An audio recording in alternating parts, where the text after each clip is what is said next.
Greg, it's Lauren from A&M. I'm sure you're on your way driving home now. Okay, Dave Wyndorf from Monster Magnet will call you on Saturday, 7 o'clock East Coast time, our time, at this number at home. He'll be in Seattle. He's calling from at 4 o'clock his time, 7 o'clock your time here this Saturday, August 21st. 7 o'clock East Coast time, and that's it. I pray to God this is the end of it, Greg. And that's it. Good luck. Call me if there's a problem, or don't call me if there's a problem. Bye. Where the hell am I? I'm in Seattle. Aha. And how long you guys been on the road? We've been on since February. Mm-hmm. With maybe a week or two off in between. But we did Zombie in February, and then we did Europe by ourselves, and then back to America. Now we're doing this thing with Raging Slab and Paul. Right. I think I saw you guys maybe a month and a half ago here in New York. Where was it? Oh, at the New Music Seminar? Yeah. Oh, okay. Yeah, it was a pretty rocking show. Yeah, that was a weird scene, man. A lot of industry people and stuff. It's not the usual thing that night, actually, but yeah, it seemed some of the crowd was kind of dead. I don't think the crowd was that dead. It was just the security was ridiculous, man. These big barricades up, and it was really stupid. Usually it's the barricades are removed, and it's a lot more natural. I went out there and I thought I was just the big camera sticking in your face and all this kind of shit. Very strange. So how are you finding the reaction, to this record on the road? You seeing bigger audiences, you seeing more attention. How's it going? Yeah, it's very strange. To see this many people that are actually into it, it's always a big surprise for me.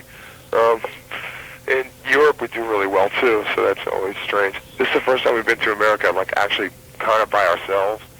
Right. So, it's just people keep popping up all over the place that I would never expect to be into the band. So, you wake up, there's two suns in the sky, and Jesus Christ, the moon's beneath me. And there's people around here that listen to this stuff. It's amazing.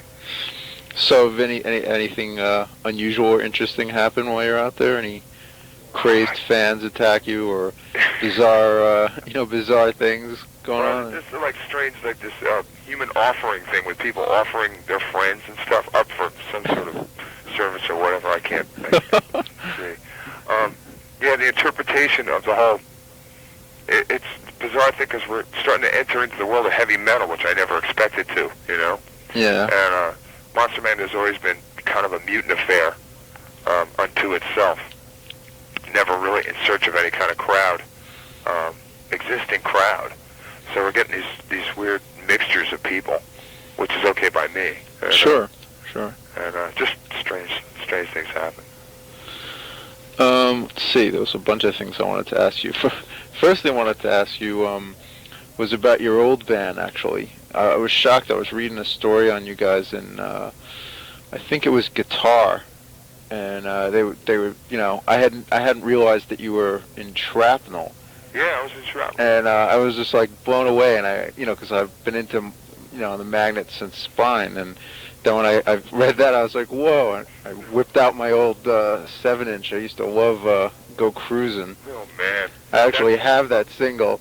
And I was I couldn't believe it. And then I listened to it, and I was yeah, I recognized your voice on it. I was just wondering, how did you go from that to, to the Magnet? Well, it's really weird. It's a weird trip. But the Shrapnel thing was something that we did, all of us in there were little, We were in high school, first year of high school, when we started that thing. And that's when the Ramones came out, and we were that's all our first bands.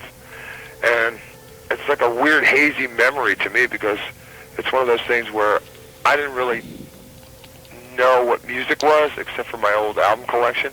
Mm-hmm. And I was just kind of in a band and drinking, and just say, hey, I like being in the band, but it really wasn't for, I don't think, any other reason but for that. How it went from Shrapnel to Magnet was that we put out a bunch of records, and then we finally did a record, I think it was for Elektra, and I just hated it, didn't like it at all. And yeah, I think I had a friend who we were both into, and he bought the record, and I honestly don't remember. This was when I was in high school too, and I don't really remember liking it as much as the single, and I don't think I bought it. But it was one of those things where you just don't pay any attention. You know, Yeah. oh, let somebody make the record. You know, oh, let's get signed to a record company. Blah blah blah. Sure. Do all that kind of stuff, and it was weird. It wasn't really. It wasn't us. It definitely wasn't me. That's for sure. And I was just okay. Well, forget it. So we broke up, and a couple years after that, I actually learned finally how to play guitar. Out of probably just lack of anybody to play with. So I had to write songs. I was writing songs on boom boxes with my vocals as guitar and stuff like that. And not really paying that close attention to anything I was doing except for the fact that I like writing. I like doing music. Sure. And then I just thought, well, why don't I just write songs for the perfect band, you know, for what would be my perfect band. And it started as a mutation of those songs and me getting together with a couple other mutants from our territory who had no place to go to. And we'd do noise jams and do, you know, Hawkwind type of stuff and Velvet Underground type stuff. Just totally annoying light shows and pretty much anything to piss anybody off Right. in our neighborhood, which is not hard to do. It's a small, like, little town. And it started building it up from there, and then, to my surprise, people actually dug it from far away. You know, New York City, Germany, Sure. some other parts of the world actually got into it. So I was like, all right, so I just put my foot down. And just took off from there. Yeah, I mean, the whole Macho Man thing was together. I just never thought that anybody would dig it at all. You know, Because, I mean, it was- from the first thing I heard was Spine of God. When I first heard it, I thought it was pretty, conceptually, it was pretty well defined. Like, it didn't seem like just like as amorphous a thing as you're talking about, you know, like where it just kind of happened. It sounds really like, you know, not in a bad way at all, but it sounds like, you know, you really went for something and succeeded at it. Yeah, you that's know? just what the songs are, you know? Yeah. And before, we didn't deal with songs. Before Okay. Spine of God, we just dealt with sonics. And that was the thing. It was the whole, the less work put into it, the better it is. And we did that for a little while because we were just interested in sonics and actual, like, happenstance. Sure. Just general, you know, throw an egg on the floor and see what kind of pattern it makes after it splats kind of thing. Yeah. And if you do that for a while, we did that for about a year, and it got boring, and so I just started writing more songs, and then we got song-oriented. And so all the, you know, Spine of God was just a collection of songs that I had written over the course of, say, like 2 months or 3 months. And we've been on the song thing ever since. Yeah, the new one I think is even, you know, the songs are a lot more developed. You know, they're a lot, you know, I hate to use the word like catchier, but they, you know, they're certainly, and they're definitely just as noisy and loud, but there's a little bit more, you know, hook to them. Yeah, probably because there was actually less time to do those songs than with the other ones. So I guess they tended to bear down a little bit more for them to make sense at a point. You know, everything is cool. Like the noise stuff is cool. Songs are cool. Just plain absolutely nothing is cool. But there's a place for everything. You know, I think that's what I'm trying to find out now. It's like, well, which way would you want to push this thing? You know, how music is so much fun. How would you want to, you know, present it this time? So you present it like in a pop fashion or just a noise fashion or whatever. It's fun. It's really cool to actually have the opportunity to do this kind of stuff. That's cool. How much input does, you know, the rest of the band have? Like, because I noticed you changed guitarists between the last album and the new one. You know, did that really have any bearing on the band's sound? Or I think it has bearing on it. Like the new guy rips a lot more. Yeah. Than John did. He does a lot more actual chopping, you know, and so that I think we needed that at that point. You know, there's each time you come up on a musical project or something like that, you're going to want something that's going to be a little bit different, and you're going to want something that's maybe like pick up the slack from the last time. Sure. So, yeah, he makes a big difference, and the band's input is as big as their interpretation of the material is. You know, so the stuff would never turn out the same way if it wasn't the same people playing it, which is kind of interesting from where the conception of the stuff and from my 4-track or something to the actual band, the stuff comes out quite different. Mm-hmm. Do you ever worry about, people wondering whether, what you're doing is tongue-in-cheek or not, or? I don't worry about it. I kind of expect it. It's kind of hard to live in this world, if you're in a band and have, like, total respect for rock and roll. It's really hard. You can have love for it, but it's kind of hard to have total respect. Yeah, I was just going to say that after that was, you can love, I happen to really love your music, but it's also kind of humorous to me. Mm-hmm. And I don't see a contradiction necessarily, but I was wondering how you felt about it. Yeah, so, I kind of feel the same way. It reminds me of my, childhood listening to, Sabbath and Uriah Heep or whatever. It's like some of it has that, and even then when I got older, I find I hear a lot of like the Detroit Stooges MC5 shit in there. Yeah, and so it's. I was going to ask you too. When I saw you live and you did Kick Out the Jams, or no, you didn't do. You did Rocket Reducer. Yeah, right. And I was just like, for a second I just closed my eyes and opened it, and it was like the way you guys look and the sound and everything. It really could have been like 20, 25 years ago. And I was wondering if if you thought that was. Some people would get offended if you say that and say, oh, no, we're like, something totally new. And I think that's really cool, and I loved it. And I was wondering if that bugs you at all, that people think, well, they're kind of retro or... Well, it doesn't bug me that much just because, hell, man, we set out to be retro in a lot of ways. Yeah. Just because we dig on the sound so much of a lot of those kind of records and stuff, and you got to pull your influence from somewhere. Plus, like the references, to like your song titles, like Elephant Bell and Ozium, and it definitely has a certain period flavor to it. Exactly, like those records were Super Judge too, but a little less so. Pretty much rewrites or like some delusion, like acid-tinged delusion of what it was like to be, 9 years old with a hippie brother. Mm-hmm. And there's no end to the well of memories or the well of like delusionary memories at that point to pull from that stuff. So it's really a labor of love, Sure. And Macho Man has always been very self-indulgent, not really prepared to give a message to anyone. Yeah. So the stuff was written for ourselves and for me. So it's when we go out and people start giving us the retro thing and stuff. It's funny because when we started it, nobody was doing it. At least that I could see was really doing it. And now it seems to be kind of a hipper thing to be. Mm-hmm. A lot of people doing it, wearing bell bottoms and doing the whole kind of thing. So it's less appealing to me now than it was. Right. It was a lot more fun when nobody was into it. As far as the music goes, though, I doubt if it'll continue in the exact same fashion that it has been.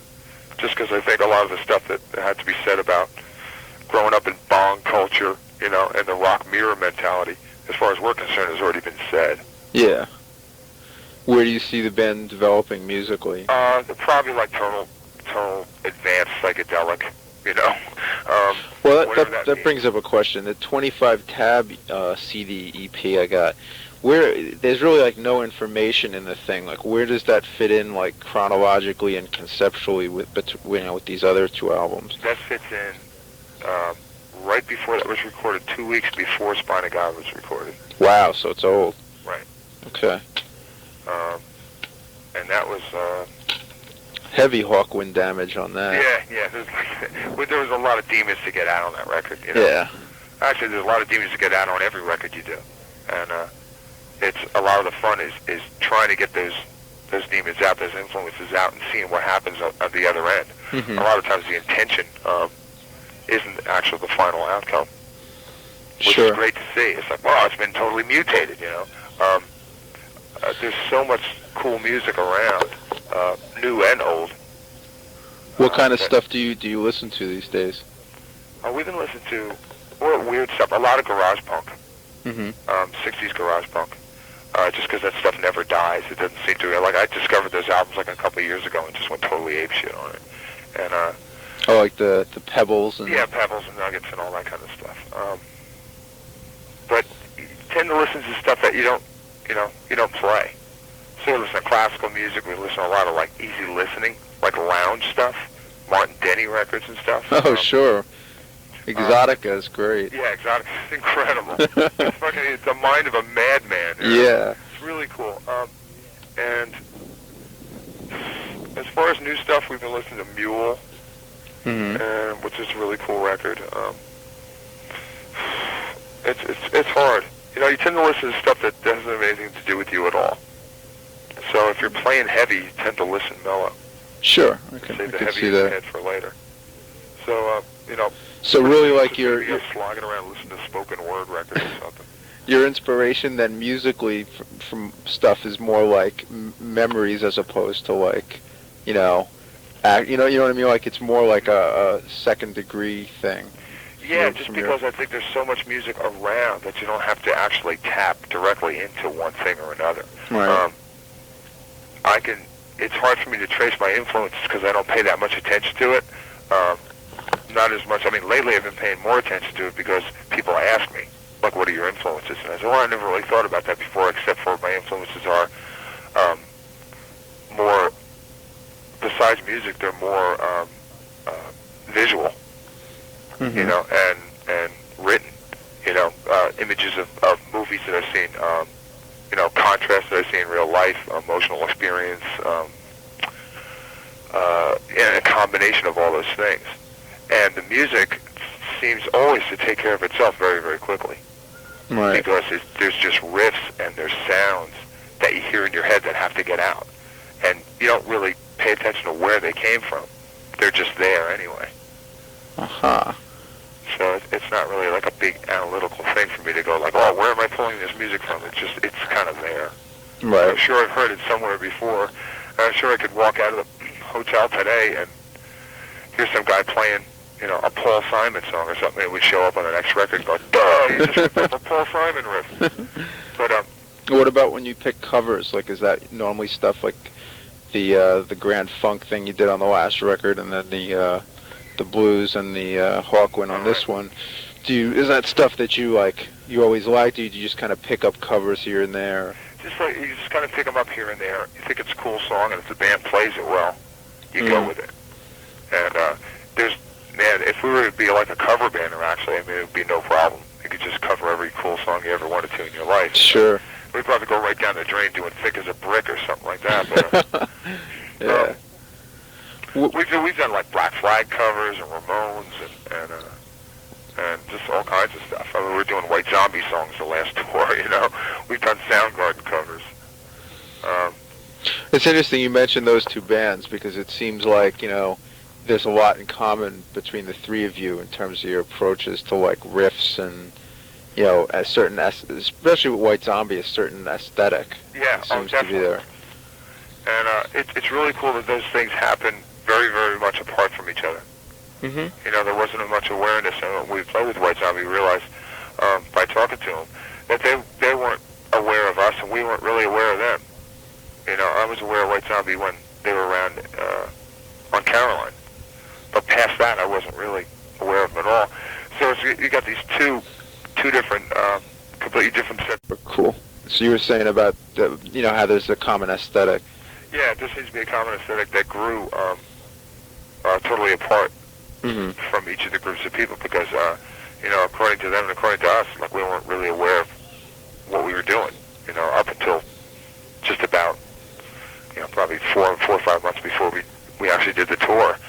So maybe it means that there's a whole generation of people out there that are like totally fucked, totally twisted, that are drawn from a lot of influences, a lot of culture, discarded culture. Definitely. And what we just like seem to think is cool, which makes absolute perfect sense. Which a lot of people, especially Mark's man's concern, will ask us to explain. Like, well, why do you think this is cool? And it's just, hey, man, if you have to ask, you don't fucking know. Mm-hmm. Do you there was something I was gonna mention about the sound on the record when you were talking about how you were going to be kind of advancing a little. One thing I really liked on the new one as opposed to the one before was like you got these like kind of indescribable blurts of like I don't know. There's almost like freaky sound. Like I can't tell if it's a keyboard or if it's whatever going in the background, like on songs like Dinosaur Vacuum and the Hawkwind cover. You just hear this like, real wild stuff going on. Right. And I was wondering if that might be something you're gonna use more, or do you see yourself, not just guitar, bass, drums, but having like this other cool stuff coming in there? Yeah, sure. I mean, mainly in the past, I think with the exception of probably one tune, all the sounds have been made by guitars. Oh, really? Oh, yeah. There's all kinds of stuff you can do with guitars to make them go. You just kind of pinch them and hit them and make them scream a little bit, and they start doing like really amazing things.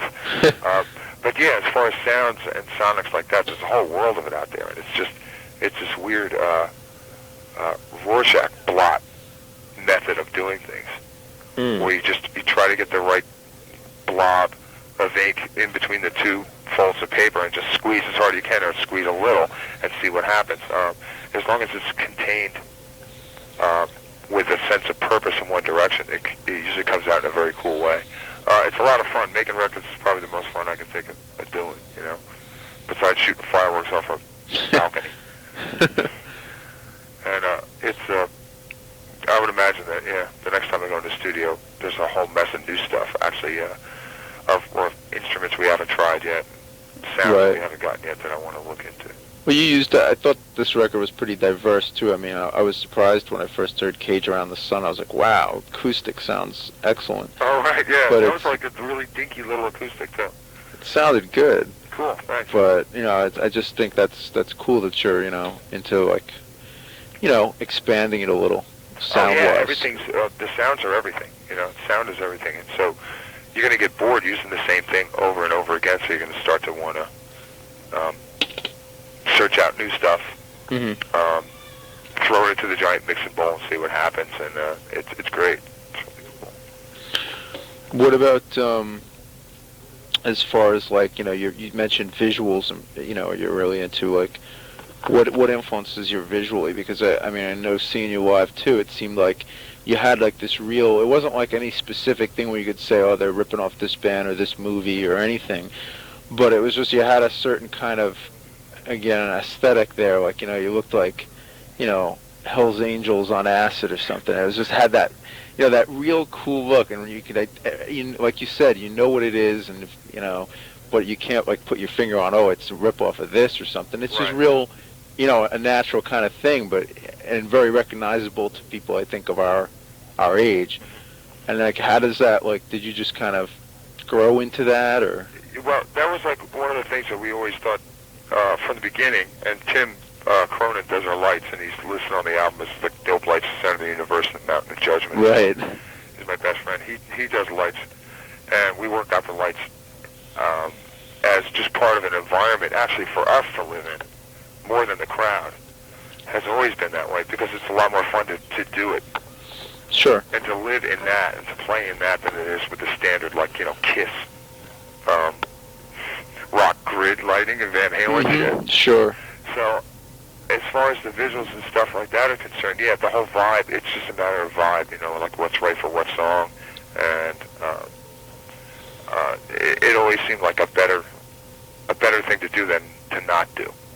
And, we're not embarrassed about, like, using a light show or anything. Hell, if we had enough money, I'd fry people's heads, We'd have the total sensory thing with, like, light shows on either wall and all that kind of stuff. It's all for the moment, and it makes it easier for us to actually live this carnival life, Sure.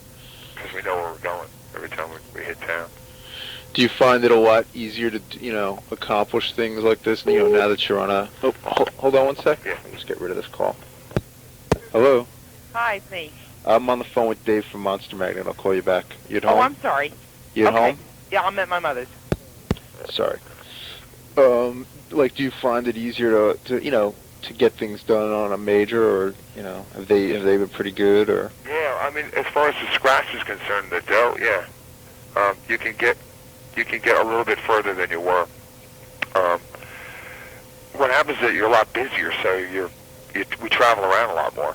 So it's hard to get a handle on just where you are, Yeah. Shit, I've been in different room almost every night for the past, since February. So it's like this weird hallucination, and it gets to be this 3 or 4 hours of sleep kind of thing with these, all these different people, and the shows are like these Martian Baptist, Yeah. revolution things, and they're like just totally bizarre. But yeah, it's easier. It's easier to get stuff done, and if we can plane out and finally look and see how many people are actually into this stuff and how many people are just gaping, we can start to build it. Sure. And it's very cool to be able to actually do it, and as far as lights and stuff are concerned, it should get better. It should get easier. Something else, and I noticed in a couple of the stories I read, some people kind of playing up the drug angle. I was wondering if that's something that, after a while you're going to get, feel a little lay off of it already, or yeah, right. Is it getting annoying to be tagged as Well, it's weird. These people have been playing up the drug angle since Spine of God. And Spine of God's like ancient history to me now. Sure. And I don't think there was any overt references to drugs beyond just normal personal experience. I don't think there was any drug dogma, Yeah. on the latest record or anything like that. So not a High Times propaganda. Yeah, High Times propaganda. I always thought drugs were cool. Yeah. And the whole drug thing was like, okay, cool, drugs, But we haven't played up in a long time, and I think we're starting to find out just how far something will go, or how far people want to take things. The press and people who listen to records pretty much make up their mind on what it is from the tiny bit of information that's given them. Right. And they'll run with it as long as they feel comfortable with it. As far as drugs are concerned, drugs are a part of a lot of people's lives, and more importantly, they're a part of a lifestyle that we, up until about 6 months ago, were very, very heavily involved in. And it was more the culture of drugs, the culture of doing drugs and listening to rock music and driving around in Camaros and just beating the piss out of each other and trying to get laid. That's just what those records were about. Sure. So they weren't credos to drug use. They were just a document of a lifestyle. Okay, that makes sense.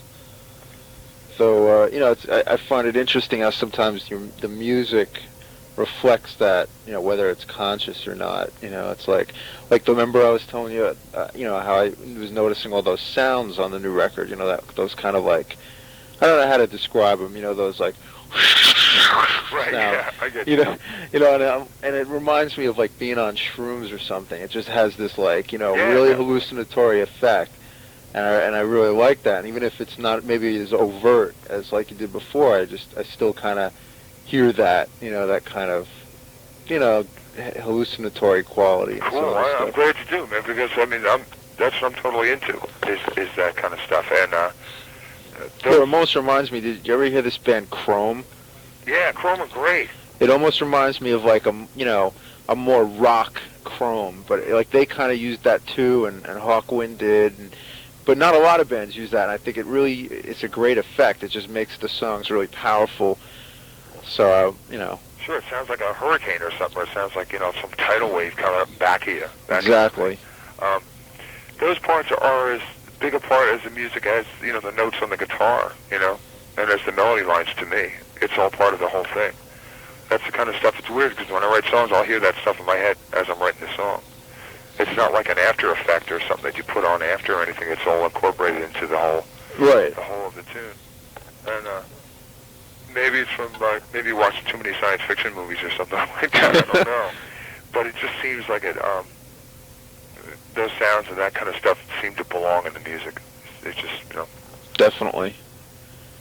It's I always think of this movie, Children Shouldn't Play with Dead Things. It's a great movie. For some reason, I hear the music, I think of those that. It has that same kind of quality, the soundtrack to that.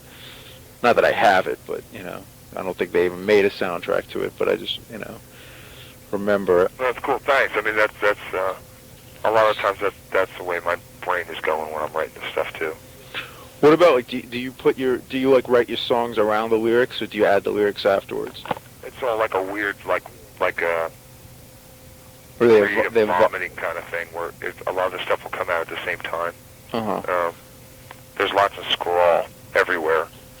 There's lots of stuff. There's ideas. There's like bits of ideas. There's just like long streams of stuff. Do you come up with any of the titles first? Because one thing I really like, is your titles. I mean, there's really, you see, even people aren't into the band, you got to see the titles and go, what the fuck? I mean, these like, Cyclops Revolution and Dinosaur Vacuum. It's like people got to say like, man, what is that?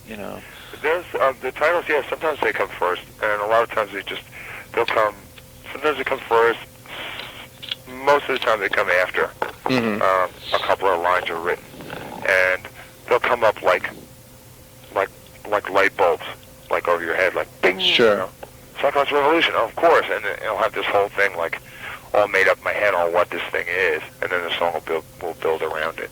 So do they actually, the titles like actually mean something, or are they more just for like the coolness of the way it sounds together? Well, most of the time they really do mean things, And if like, what is a Dinosaur Vacuum? If they don't in the beginning, they mean something by the end of the thing. Uh-huh. And a lot of the times they'll be in this weird, like kind of a cross space, or like this fourth dimension place in between what I think reality is, or what reality is doing to me, and the way I'd want it to be. Okay. Or the way I perceived it when I was like not in good shape, Sure. And it'll come out like that. So it's to say like, what is a Cyclops Revolution, or what is a Super Judge, or what is all that stuff. It would, I'd need an hour, to explain to you. Well, you see, I was walking down the street and I was kicking this can, right? And then I saw my brother, and then I bought some mushrooms off this guy, and then I tried to steal a candy bar from a Woolworths. Then I saw three suns in the sky, and then now, don't you see, that's the Dinosaur Vacuum, because the M&M went out one window, and so it's hard to explain. Well, it doesn't need an explanation. I think you can kind of, even if we don't, you don't have lyric sheets, even if I think the people listening don't know exactly what you're singing about, I think they grasp the overall flavor of it. Yeah, which is very cool by me, because a lot of people's interpretations of this stuff are a lot cooler than what I could ever think of. I've had people come up to me and explain to me, oh, this is what your song means. And I'm like, that's great. That's fucking incredible. I love this. I love you. This is really cool. And it to actually define, at least right now, as far as these songs in the last couple of records, to actually define every single meaning of every single word, and to write in that fashion is really restrictive. Sure. It kind of takes all the piss out of like doing stuff, and I can never understand. I mean, I guess if you were like a pop songwriter or something, you'd have to take that stuff into consideration. People being understand every word or every intention, but with us and me, it's always been like this total like try to get the most that you can out of yourself in the least amount of time, so it's as authentic as possible. Okay. That makes sense. So do you have anything else planned coming up besides this end of this tour? Yeah, we're supposed to go to Europe right after this. Go back again, and so it'll be our fourth time over there. How do they, they react pretty well there? Yeah, Europe's insane. We'll do like 1,000, 1,500 people. Wow. It's nuts. It's absolutely insane. We'll go over there and I'll ask. We'll play this giant place, and I'll say, well, who's the headlining band? It goes like, hey, well, it's you. What? Yeah, they're all here for you. So, go figure. Yeah. And their interpretation of it is even more bizarre. Really? Yeah, you can imagine. I mean, a lot of this stuff has been culled from American culture only. Yeah, you're right. They probably, they have no, like, I guess, racial memory of this stuff. No, not at all. They think it's like, we're from fucking Mars or something. And it's very cool. We made a lot of friends over there, and we play in these big metal venues, but it's not like a big metal affair. It's just more like this like sex, energy, psych thing. Except included with a lot of people that would listen to hard rock, too. So it's very interesting to see. Cool. Especially a place like Holland and Germany, it's like really insane. And then after that, just take a break. Yeah, we have to take a break sometime. We haven't taken a break in like 2 years, actually. But somewhere in between this tour and then, I want to put some stuff down, maybe for an EP. Cool. To come out in between, Super J's and the next record. Do you have some songs written already? Yeah, I got stuff at home that I have to go back to, and I'm writing a little bit on the road. There's always something. Well, that's good. Whether it's good or not, I don't know. But it's good that you're writing stuff. I think some people get on the road and they don't have a chance to write material anymore. So it's it's definitely a different trip. I see it happen to all the bands around me too. That we go. Everyone totally freaks out because they don't have the time and space to actually do the kind of stuff that they want to do. So you have to get really cosmic about it and say, like, well, if this band is going to document itself, then the music should reflect where the band is at that particular time. If that means, like, no sleep, if that means, crazy conditions and a slew of new people every day, then you got to incorporate all that stuff into it at the same time. Yeah, it's weird. If you like a band, you wonder, if you don't think about that, you wonder, like, why in the beginning they can put out an album or two a year, and then it takes, like, 3-4 years between albums. And you wonder, like, well, did they, like, what changed? And then you don't think of it that, they were on the road. Hey, it wasn't until I did it that I actually realized it. I'm just starting to realize it now, like, oh, that's why.